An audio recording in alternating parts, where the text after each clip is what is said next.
This is the second unit in the dynamical systems course. So, or the dynamical systems primer, I think is a better word.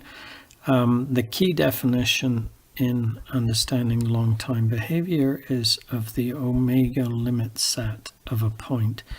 That is the set of all y's for which there is a sequence x dot tn tending to y for some sequence of times tending to plus infinity.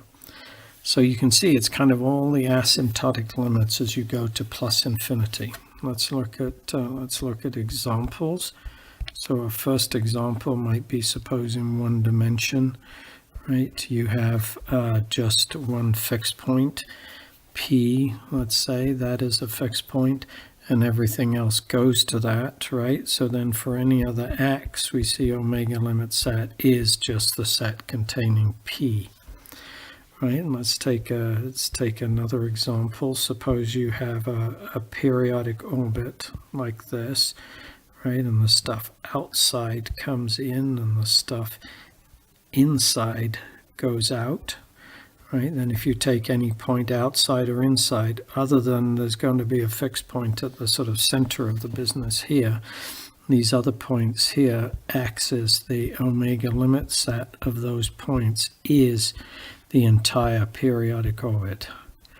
You might think about that, about why it isn't just a particular point on the periodic orbit, and why is it the entire periodic orbit.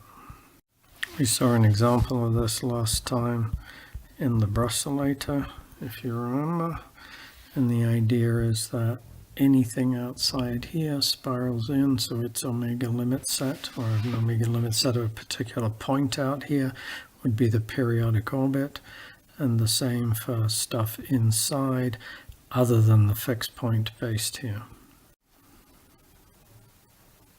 Now, having this definition of the omega limit set, we can talk about the notions of stability and attraction. So let's talk about it. Let's define stability just for a fixed point. A fixed point P is said to be stable. This is an epsilon delta definition. If for all epsilon bigger than 0, there exists a delta bigger than 0 such that B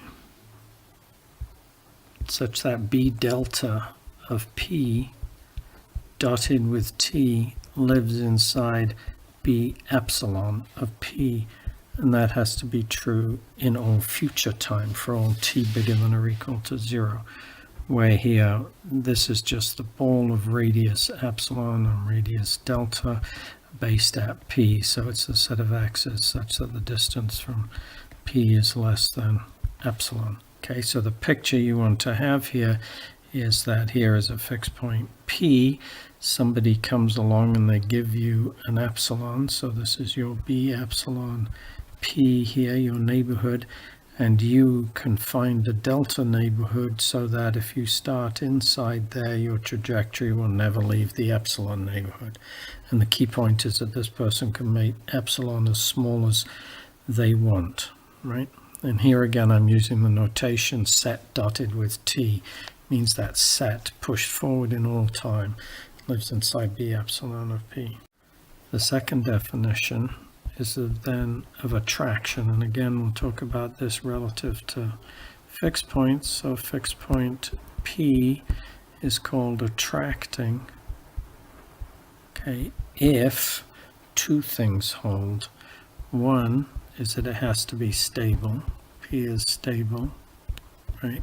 And two, there exists an epsilon bigger than 0 such that if x is in B epsilon of P, right, then the omega limit set of x is equal to exactly the point P.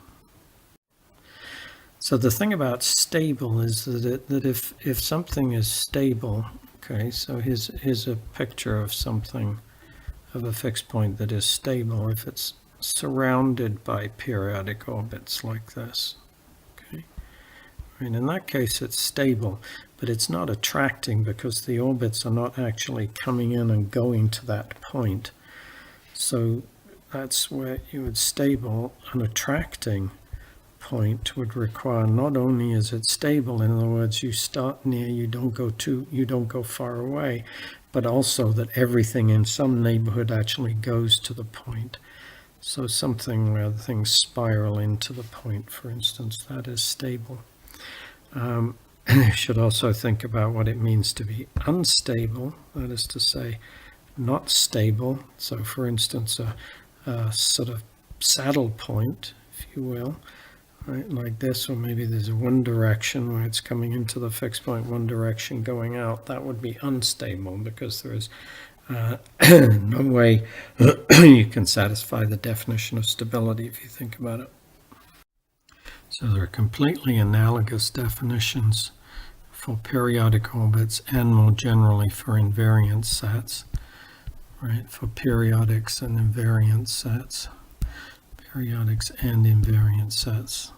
Although I do have to say we would normally take the invariant sets to be compact invariant subsets of R2, right? Of U, of the phase space. Right, so these would normally taken to be compact. So you can, so this is an exercise to write out those definitions. They're not so hard. Okay, so work out definitions in that case. Right, so you can see then that, let's go back to our example. This is our example of the brusellator, and then so the brusellator, right, in these parameters has an attracting periodic orbit. Has an attracting periodic orbit, right, which is exactly this orbit here.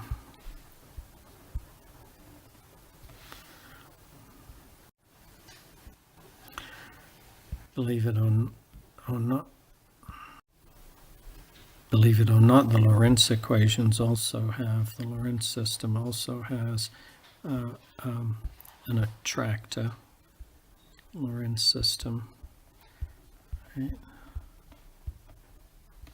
Has an attracting, right? Has an attracting invariant set, which is quite complicated. But this trajectory is actually, I don't know, either on it, if they happen to accurately choose a point on it, or is tending to it as time goes to plus infinity. And that's it's a very complicated set, and that's sort of the issue in 3 dimensions, is that you get this chaotic dynamics, but nevertheless there is an attracting invariant set.